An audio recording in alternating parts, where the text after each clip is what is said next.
In this world, sometimes, it's the quietest moments that echo the loudest. What if I told you a single piece of cake changed two lives forever?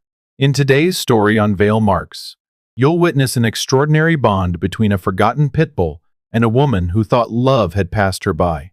This isn't just about loyalty or heroism, it's about the kind of love that doesn't need words. So don't scroll away, this video holds a message that may just stay with you long after it ends. Watch to the very last second. And if it moves you, please subscribe. Let's reach 1,000 hearts together. It was a bitterly cold Thursday night in late November when the quiet town of Elmridge was stirred by something far more chilling than the wind outside. Most of the streets were dark, the shops long since closed, and even the gas station on Main Street had turned off its lights. But at the far end of the block, a warm glow still flickered from the window of a tiny brick bakery, Sweet Margaret's, as the locals called it. Inside, the scent of cinnamon rolls lingered in the air. The ovens were off, the chairs turned upside down on the tables, and only one figure remained behind. Margaret Whitmore, the 69-year-old owner who had run this little corner of sweetness for over 30 years. She was wiping down the wooden counter for what felt like the 1,000th time that day, humming an old Patsy Cline tune under her breath, when the front door creaked. Margaret looked up, but it wasn't the door that had opened. A sudden noise, something sharp and unnatural, came from the back. The rear storage room, which Margaret never locked, thinking her town was too small for crime, a place where pies cooled and flour sacks waited to be stacked. She froze. Another sound. Footsteps. Too heavy to be a raccoon, too steady to be the wind. Margaret's heart began to race. Her hand tightened around the towel she was holding, though it was of no use. She stepped backward instinctively, barely making it 3 paces before the figure emerged from the dark hallway. A man, dressed in black, face partially covered, holding something glinting in the low light. "Don't scream," he said, his voice flat, almost bored. Margaret couldn't speak, even if she wanted to. The man moved closer, his free hand gesturing toward the cash register. "Open it. Now." Trembling, Margaret shuffled to the counter. Her fingers, stiff from age and cold, struggled with the drawer. Every second dragged like an hour. She had never imagined a moment like this. Not in her bakery, not in her home. "I said now," he snapped, slamming the knife down onto the counter with a thud. That's when it happened. A low growl, deep, guttural, and rising like thunder, rolled through the air. It came from behind the man. For a moment, everything stopped. Even the intruder's breathing seemed to pause.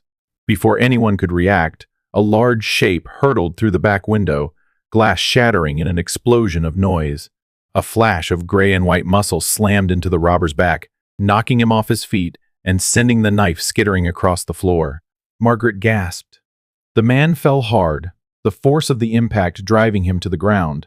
A powerful paw pinned his chest, while sharp teeth hovered dangerously close to his face. The pitbull didn't bark. It didn't need to. It growled again, low, menacing, warning. The man didn't dare move. From the floor, he looked up, confused and terrified, blinking at the creature that now stood over him like a stone guardian.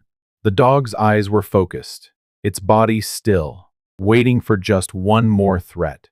"Don't hurt him!" Margaret finally found her voice, though her knees felt like they might give out. She could barely comprehend what she was seeing. The pitbull turned slightly, just enough to glance at her, and then back at the man. It knew. Somehow, it knew. Outside, a neighbor had heard the noise and called 911. Within minutes, the wail of sirens broke through the night air. Flashing red and blue lights painted the walls of the bakery as officers burst in, guns drawn, then lowered in stunned silence as they took in the scene. The man on the floor was quickly handcuffed.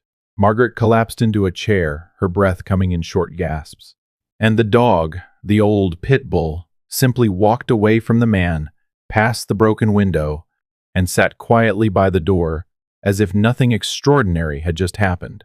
One of the officers knelt beside Margaret. "Ma'am, are you hurt?" She shook her head, still stunned. No, I think he saved me. Where'd the dog come from?" She turned to look at the Pitbull, who now rested his head on his paws, calm as ever. I'm not sure, but he's been around for years. Just never like this. By morning, the story had spread like wildfire. Pitbull hero saves bakery owner. The headlines wrote themselves. Photos of the gray-furred dog sitting by the shattered window went viral. People flooded the small bakery, not for cupcakes, but to catch a glimpse of the animal that had become an overnight legend. What no one knew, not the news crews, not the officers, not even most neighbors, was that this wasn't just a random act of loyalty. The dog wasn't a stray, not really. And Margaret, despite her surprise, had known that face for years. But that part of the story would come later. For now, all anyone could talk about was the silent guardian, the old Pitbull who didn't bark, didn't bite, but growled once and changed everything. It had been 6 years since that rainy afternoon, but Margaret could still remember it with a clarity that didn't fade with time, the kind of memory that tucks itself into a quiet corner of the heart, refusing to leave. The day had started like any other, slow, gray, and wet. Rain clung to the glass windows of sweet Margaret's like tears, blurring the view of the narrow alley that ran behind the bakery. The kind of cold that seeped into your bones had settled in early that morning, and Margaret, then in her early 60s, had already resigned herself to a quiet evening with leftover scones and a cup of weak tea. She had just finished stacking the unsold loaves of bread into crates for donation when she heard something behind the bakery, not loud, not alarming, just the faintest rustle, like a paper bag shifting in the wind. She almost didn't go look, but something tugged at her. Pulling on her coat, she stepped into the drizzle. The rain fell in steady sheets, drumming on metal trash lids and soaking the gravel. And there, behind the dumpsters, was a shape. At first, she couldn't quite make it out. It was still, low to the ground, partially hidden in shadow. Then it moved. It was a dog, a pit bull, judging by the broad shoulders and blocky head, mud-streaked, ribs visible through its thinning coat, one ear torn. Its paws were raw, pink at the edges, and it was curled in on itself, as if trying to disappear into the concrete. Margaret stopped in her tracks. There was a heaviness in the air. She had seen stray dogs before. Some barked, others growled. This one did neither. It didn't cower or whimper. It just looked up at her. And when their eyes met, Margaret forgot how to breathe. They were not the eyes of a beast, nor even of a dog broken by the streets. They were eyes filled with sorrow, not the panic of fear, but the quiet, exhausted surrender of something or someone who had given up being noticed. They were, somehow, the same eyes she had seen in her mirror 2 years earlier, after she'd buried her husband. She stood there for a long moment, not speaking, not moving. The rain soaked through her sleeves. The smell of wet flour and yeast drifted from the bakery door. And then, without really thinking, she reached into her apron pocket and pulled out half a biscuit, the last one from a tray that hadn't sold. She didn't approach, just bent down slowly, placed the biscuit a few feet away from the dumpster, and stepped back. The pit bull didn't move. Margaret turned and walked back inside, the bell above the bakery door jingling like nothing had happened. But when she peeked through the window a few minutes later, the biscuit was gone. The dog was gone too. The next day, she didn't expect to see him again. But he came back. He didn't come close. He didn't bark, didn't whine, didn't scratch the door or wag his tail. He simply appeared, same spot, just behind the dumpster, watching her with those same tired eyes. So she left out another piece of bread, and again, he waited until she was gone. It became routine. She didn't give him a name. He didn't need one. Names made things feel owned, and Margaret didn't want to own this dog. She had already lost too much to believe she could keep anything. She just cared. Day by day, week by week, the silent ritual unfolded. Sometimes she spoke to him from the back door, not expecting a reply. Just musings about how cloudy the day was, or how the cherry pies came out wrong again, or how she missed the sound of laughter in the kitchen. She often imagined what his story had been. Who had left him? Who had taught him not to cry, not to bark, not to hope? Was he ever loved? Maybe it didn't matter, because now, at least, he was seen. Neighbors warned her, "Margaret, you should be careful. Pit bulls are dangerous." She smiled and nodded, but never listened, because she didn't see a threat, She saw a soul that mirrored hers. And she knew all too well what it meant to be feared for no reason, to be looked at like something people shouldn't get too close to. Some evenings, she'd sit alone inside the bakery, cup of tea in hand, and glance out the back window. There he was, always in the same spot, never entering, never begging, just there. On one particular night, after an especially hard day, Margaret had forgotten to put food out. Her arthritis had flared up, and the dough hadn't risen right. Everything had gone wrong. She sat on the back step, defeated. He appeared again, but this time, he came a little closer. She didn't move. For the first time, the distance between them shrank to just a few feet. The dog looked at her, not with fear, not with hunger, but with quiet presence. He sat down, tail still, ears down, and simply stayed. It wasn't about the food anymore. Something had shifted. From that day on, she never skipped the biscuit. Rain, snow, sunshine. There was always a small offering by the back step, and he always came. No contract, no collar, no expectations. Just an understanding between two silent hearts who had both, in their own way, been left behind. That was 6 years ago. But sometimes, when Margaret looked at the old Pitbull lying outside her bakery, she still saw that rain-soaked alley, still saw that torn ear and those hollow eyes. And what amazed her most wasn't that he had stayed. It was that he had returned, every day, without a promise, without a sound, only a gaze, and the memory of a single biscuit, offered by a woman who knew exactly what it meant to be hungry, not for food, but for kindness. Over the years, the Pitbull became a part of the town without ever quite belonging to it. No one knew where he slept, where he went during the day, or what his real name was if he even had one. But in the heart of Sweet Margaret's bakery, beneath the shade of the maple tree that leaned gently over the back alley, he was simply called Old Boy. Margaret never said it out loud, not at first. It was something she thought in passing, almost as if she were afraid that naming him would somehow break the fragile trust they had built. But the name stuck. She'd whisper it to herself when setting out a biscuit by the door. She'd think it when she saw his ears perk from a distance, or when he trotted quietly into his usual spot beneath the tree, his massive frame folded neatly beneath him, like an old soldier at rest. Old Boy didn't live with her. He never crossed the threshold of the bakery, never curled up by the fireplace like a house pet. But he was there every morning, every evening, always nearby, always watching. A sentinel without orders, a companion without contract. He would sit in the same spot near the steps, tail wrapped around his paws, eyes half-lidded but alert. He'd lift his head slightly when the bakery lights flicked on before dawn. And when Margaret stepped outside to sweep the stoop or shake out a rug, he would rise, stretch slowly, and watch her work like it was the most important task in the world. Margaret spoke to him sometimes about nothing, about everything, about a neighbor's new baby, or how the cinnamon swirl hadn't come out right again, or how she missed the feeling of someone waiting for her at home. Old Boy never responded. Not with sound, not with tail wagging, but his presence said enough. People in town began to notice. You couldn't miss him big, gray and white, with a quiet dignity that made even the rowdiest teenagers give him a wide berth. At first there were questions. Whose dog is that? Is he dangerous? Why won't he bark? But after a while, they stopped asking. He became part of the scenery, part of the story of the bakery. The regulars grew used to seeing him under the tree or pacing slowly along the sidewalk outside.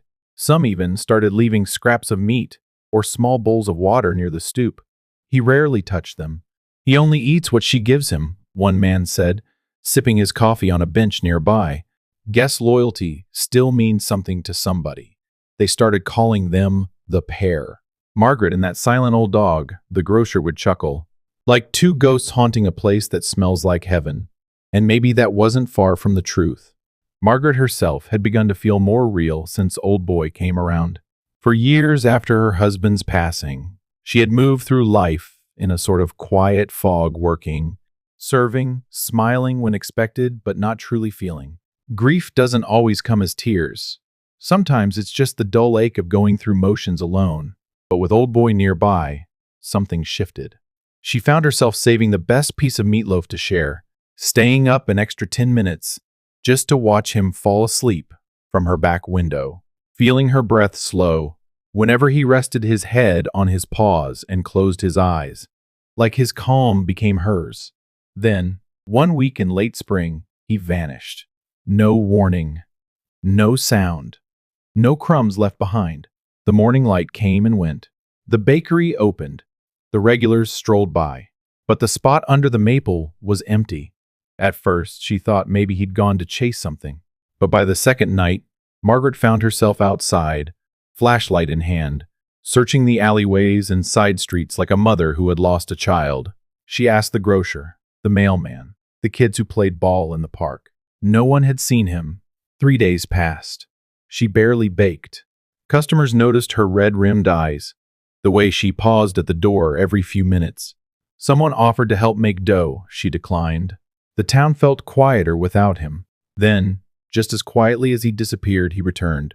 Late one evening, Margaret heard a rustle outside. Her heart leapt in her chest, but she moved slowly, afraid it might be a trick of her imagination. When she opened the back door, he was there limping slightly, a cut near his paw, dirt on his coat, but standing tall. He didn't whine. He didn't run to her. He just looked at her, the same way he always did. And she, without thinking, dropped to her knees and whispered, "Don't do that to me again, old boy." He blinked, and for the first time, stepped forward just close enough to rest his chin against her knee. That night, Margaret sat with him under the tree long after the bakery had closed.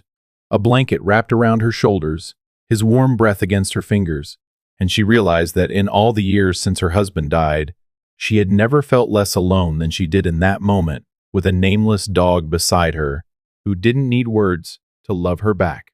They were never officially family. There were no papers, no tags, no collars, but that didn't matter, because sometimes family is not about names or blood or who shares your last name. Sometimes it's just about who stays. There was a reason Margaret never tried to bring old boy inside. Not once, in all those years, did she clip a leash to his collar or even offer him one. She never called animal control, never tried to coax him through the bakery door with treats or promises of warmth. Some thought it was odd, others thought it was careless. But for Margaret Whitmore, it was a quiet decision rooted in something far deeper than habit or preference. It was grief. Years ago, long before the dog ever appeared behind her bakery, Margaret had lost her only child. His name had been Jacob, bright-eyed, always barefoot in the summer, a boy who loved strawberry jam more than anyone should. He had been just 22 when the accident happened, a car crash on a rainy highway, the kind that makes the front page for all the wrong reasons. Margaret had never quite recovered. People said time heals, but she knew better. Time doesn't heal. It just makes pain quieter, like a song turned down low but never turned off. In the months following Jacob's death, her house had become a museum of silence. The laughter that used to echo through the kitchen disappeared. The extra plate at dinner was packed away, and the woman who had once opened her home to neighbors, kids, stray cats, and lost causes simply stopped. She stopped letting people in, and that included the dog. When old boy first started coming around, something in her softened, but it was fragile, tentative. Like a wound that starts to scab over, you don't pick at it too hard. She let him be near her, near the bakery, near the rhythms of her life, but never fully in it. And he seemed to understand. There was no begging at the door, no scratching on the windows, no pawing at her apron strings. Old boy kept his distance, not out of fear, but something deeper. Respect, maybe, or intuition, as if he knew she needed space to trust again. The townspeople noticed.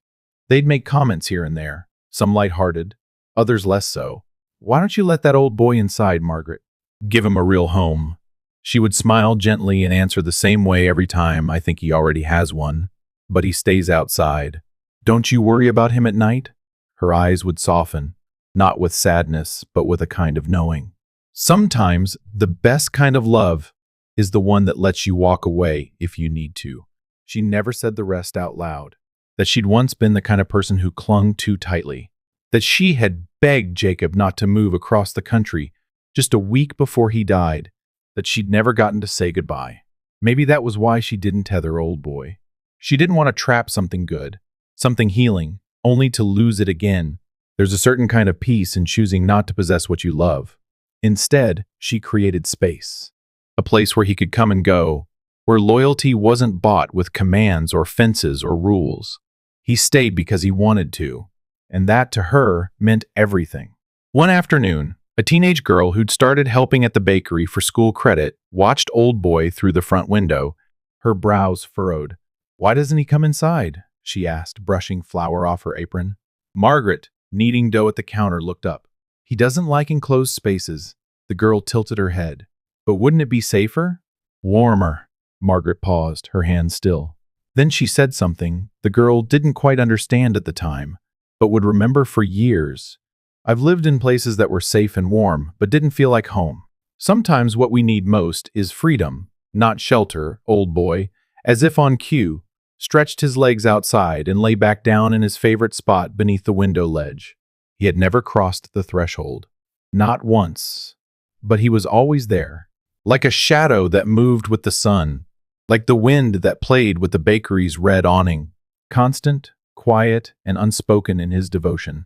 Some nights, Margaret would sit on the back step, her mug of tea steaming in the cool air, and just listen to the world. Old Boy would rest a few feet away, his breath deep and even. They didn't need words. The silence between them wasn't empty, it was full. Full of everything they had seen, and everything they didn't have to explain. And that was the thing about Old Boy. He never tried to change her. Never pushed. Never asked for anything more than what she was willing to give. In return, she offered him something rare in this world: acceptance without expectation. No one could really explain it. People tried. "They're like soulmates," the mailman once said. "They're both broken in the same places," murmured a neighbor. But Margaret didn't think of it like that. She just thought of him as someone who understood. She had given him a biscuit and space to be who he was. And in turn, he had given her the gift of company without intrusion, love without pressure, and healing without force. Their bond wasn't flashy or loud. It didn't come with collars, contracts, or declarations. But it was real. And sometimes the deepest kind of love is the one that simply lets you be. The night before it happened, the air in Elmridge was still. It was the kind of stillness that crept into your bones, the kind that told you something was coming, even if you didn't know what.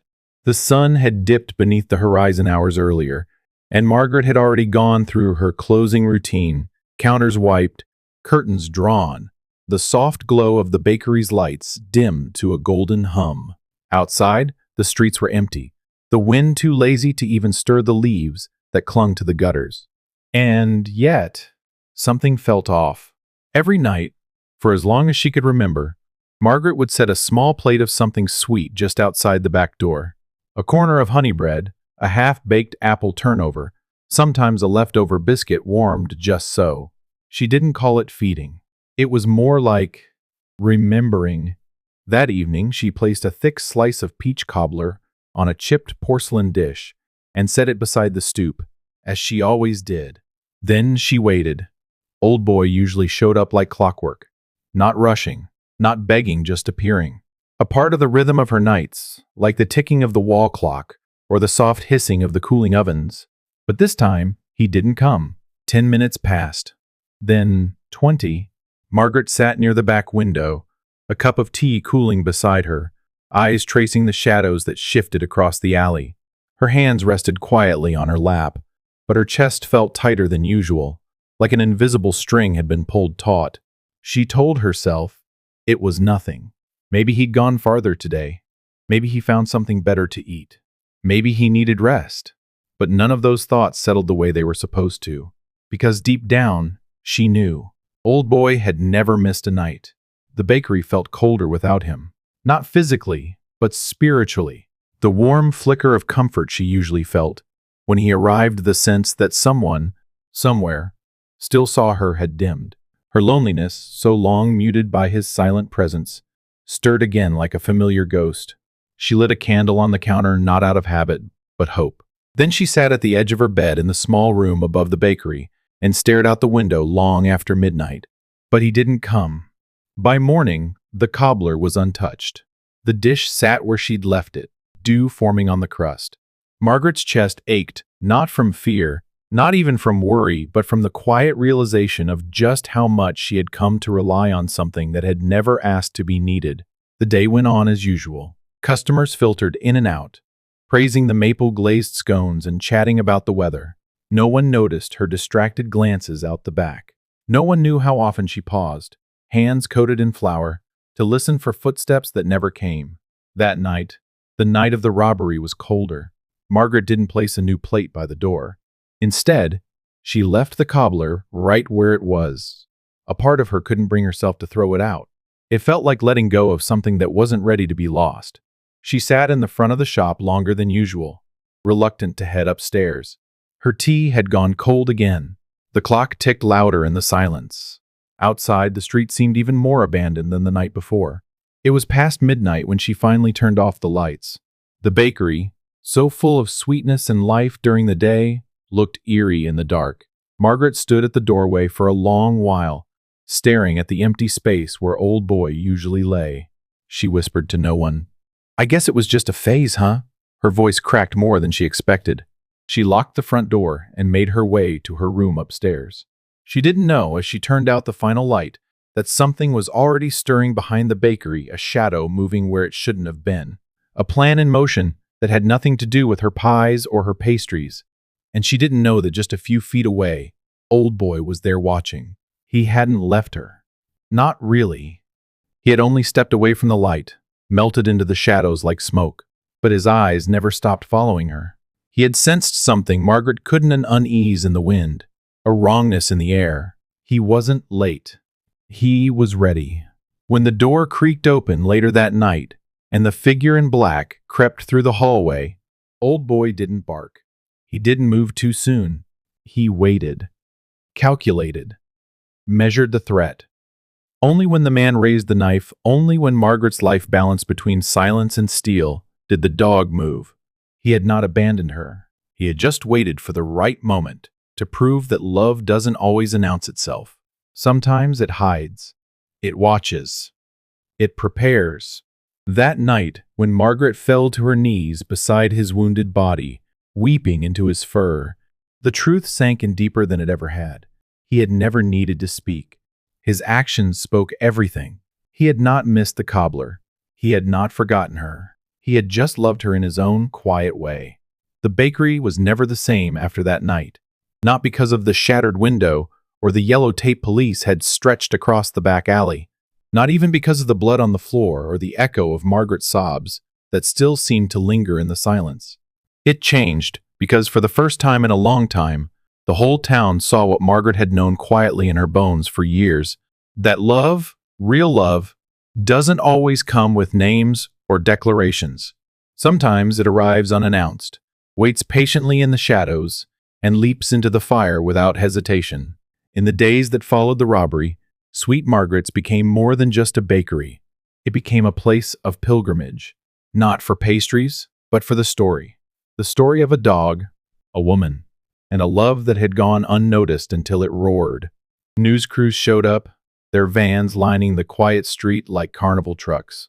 Reporters with microphones and cameras knocked politely, asking the same question in different ways. MAAM, did you train the dog to protect you? Was he a guard dog? Why did he stay with you all these years? Margaret, standing just behind the counter where she'd spent most of her life, would simply smile. Her hand still carried the faint smell of sugar and cinnamon, and her voice, when she answered, was steady and soft. "I didn't train him," she said one afternoon, brushing a loose strand of gray hair from her cheek. "I just gave him a piece of cake once. 6 years ago." The reporter blinked. "That's it." Margaret nodded, eyes distant now, focused not on the cameras but on the memory. "That's it? Just one crumb on a cold day. But I guess to him that meant something." She paused. "To me, it was just kindness. To him, it was the beginning of everything." The quote hit the local papers the next morning. By evening, it had gone viral. "I gave him a piece of cake. He gave me his life. Across the country, people reposted her words, their captions filled with tears and heart emojis. Dog shelters used it in posters. Teachers shared it in classrooms. Grandmothers whispered it to grandchildren over hot tea. Because beneath its simplicity, it held a truth everyone recognized deep down, that the smallest acts of love often have the loudest echoes. Old Boy's story struck a chord. Not because he was a hero, but because he wasn't supposed to be. He wasn't bred for protection. He had no pedigree, no papers, no home. He was just a pitbull who had been left behind like so many others. And yet he stayed. He watched over Margaret. Not because he was told to, but because he had been seen by her. Because once, when he was nothing but skin and ribs and sadness, she had looked at him without fear and given him something sweet. People began stopping by the bakery just to see him. He lay behind the counter now, old bones stretched across a handmade cushion, stitched by one of the town's elderly quilters. He was slower, still sore from the injury, but his eyes followed Margaret wherever she went, soft, calm, sure. One afternoon, a child approached the glass display, pointing past the eclairs and lemon tarts. "Is that him?" the boy asked, eyes wide. Margaret nodded. "What's his name?" For a long time, she'd never answered that question. She'd always said, "He doesn't have one," or "He's just Old Boy." But something changed in her that day. She walked around the counter, knelt beside the dog, and stroked the patch of fur between his ears. "His name," she said gently, "is my boy." The words hung in the air, delicate and sacred. She had never called him that before, not out loud, but it felt right. Natural, as if she had always known it, and only now had the courage to claim him fully. Not as a pet, not as a guardian, but as her own, her boy. The room was quiet for a long moment, save for the gentle hum of the cooler and the soft panting of the dog lying peacefully at her feet. Some people wept, others smiled, but everyone felt it. In that moment, Margaret wasn't just a woman who had been saved. She was a mother who had finally let herself love again, fully, freely, fearlessly. It wasn't just about the dog. It was about the lesson he carried with him, that love doesn't need permission or perfection. That sometimes we are saved by the very things we once thought we were saving. From that day forward, people treated each other a little differently around town.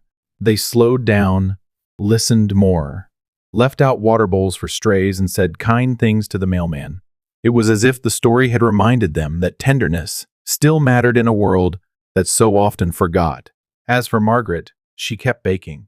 She rose with the sun each morning, stretched her aching knees, and smiled as my boy lifted his heavy head to greet her. He didn't bark. He never had to. Every now and then she'd catch someone asking about him. Tourists, mostly, hoping to snap a photo or share the story with their friends back home. They'd always ask the same thing, "Why do you think he protected you?" And she'd always answer the same way. "Because someone once gave him nothing, and I gave him a little something." Then she'd laugh softly, eyes warm with memory, and he turned it into everything. The bakery smelled sweeter after the night everything changed. Maybe it was the way people lingered longer over their coffee, or how laughter began to fill the once quiet corners of the room. Or maybe it was just the presence of Old Boy, his silent body stretched out beside the counter, his eyes calm, his breathing steady, bringing with him a kind of peace that no recipe could replicate.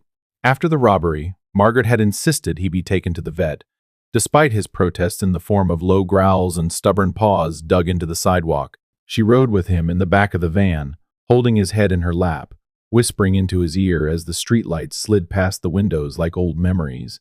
The wound on his shoulder wasn't fatal, thank heaven. A deep gash, a few cracked ribs, but the vet said he'd pulled through better than most dogs half his age.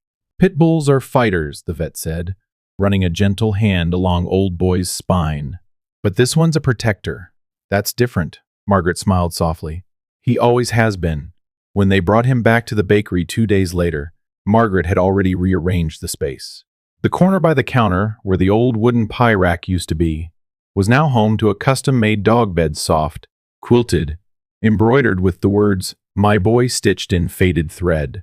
Next to it sat a small plaque, hand-painted by a local girl, that read, "The Heart at the Door." It became his spot, his sanctuary. And from that moment forward, Old Boy never sat outside again. Not because he had changed, but because the boundary between outside and inside no longer mattered. He had crossed it not with his paws, but with his loyalty. And Margaret had opened the door not with her hands, but with her heart. As the weeks passed, the town's affection for him only grew. Children would tiptoe into the bakery, careful not to disturb him, only to leave with a smile and a story. Elderly patrons would bend down to pat his head, murmuring blessings and praise. And Margaret? She baked. More than ever. With more love than ever, she created a new pastry, inspired by the first thing she had ever given him, a biscuit, crumbling at the edges, warm from the oven. But this one was different. It had chunks of chocolate, swirls of peanut butter, and a secret blend of cinnamon and nutmeg that no one could quite replicate. She named it Brownie's Soul. When asked why, she said, "Because it's a little rough on the outside, but sweet where it counts." Just like him, it sold out every day. Soon, Sweet Margaret's wasn't just a bakery anymore. It was a storybook written in sugar and flour, a place where people came not only to eat, but to feel something, to remember that kindness still existed in small places, that a crumb offered to someone in need could echo through the years in ways no one expected. Tourists began visiting after reading about the dog online.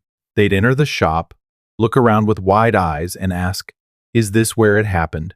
Margaret would nod, motioning to the corner where Old Boy lay. "That's him." She'd nod again, sometimes pausing in her rolling of dough just to smile. "That's my boy." He wasn't young anymore. His muzzle had gone whiter, his steps slower, but his eyes, those soft amber eyes, still followed Margaret everywhere she went, still watched her mix batter, frost cakes, wipe her hands on her apron like she had done for decades. And every morning, just before the doors opened, they had a routine. Margaret would pour herself a cup of black coffee. Then she'd open the blinds, letting in the sunlight that danced across the countertops and curled into the corners like a cat. She'd sit by the front window, and Old Boy would rise slowly, stretch, and join her. Together, they'd watch the world wake up.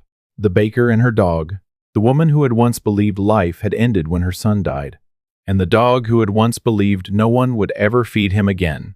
Neither of them knew how long they had, but they didn't worry about that anymore. One morning, as the first light spilled through the glass, Margaret reached down and stroked his head gently.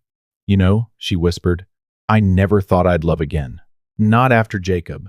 Not after everything." Old Boy shifted, nudged her leg with his nose. "But you gave me something back. Not just safety. Not just loyalty." She paused, blinking back a tear. "You reminded me that even a little bit of love can save a life." Old Boy didn't move. He didn't need to. He just lay there, his body warm against her slippers, as if to say, "And you saved mine, too." The moment was quiet, beautiful. And then the bell above the bakery door rang, and the day began again. Years from now, people may forget the headlines. They might not remember the robber's face, or the date of the attack, or the exact words Margaret spoke to the reporters. But they will remember the dog, the way he sat like a statue of patience, the way he never barked, the way he loved without asking for anything in return. They will remember Brownie's soul. They will remember how it felt to stand in a place warmed not just by ovens, but by gratitude. And they will remember Margaret, the woman who taught them that the simplest act, sharing a piece of cake with a stray, could change 2 lives forever. One morning, long after the news crews were gone and the crowd had thinned, Margaret knelt beside Old Boy. His eyes were closed, his breath slow, his head resting on her foot like always. She placed her hand gently on his head, smoothing the fur between his ears. "Sleep, my boy," she whispered. "You've done enough." He didn't move. Neither did she. The sun climbed a little higher outside the window. The scent of fresh bread filled the room. And for one long golden moment, there was no pain, no past, just a stillness filled with peace. 2 souls, quiet together. A baker and her dog. Margaret gave a piece of cake. He gave her a lifetime of silent devotion. As the philosopher Lao Tzu once said, "Kindness in words creates confidence. Kindness in thinking creates profoundness. kindness and giving creates love. Stories like these remind us, you don't need to do something grand to change a life, you just need to do something kind. If this story touched your heart, please leave a comment and consider subscribing to Vale Marks. Your support helps us craft more soulful, meaningful stories that deserve to be heard. Every like, every share, and every new subscriber is a reminder that compassion still matters. Stay with us and keep the light of empathy burning strong.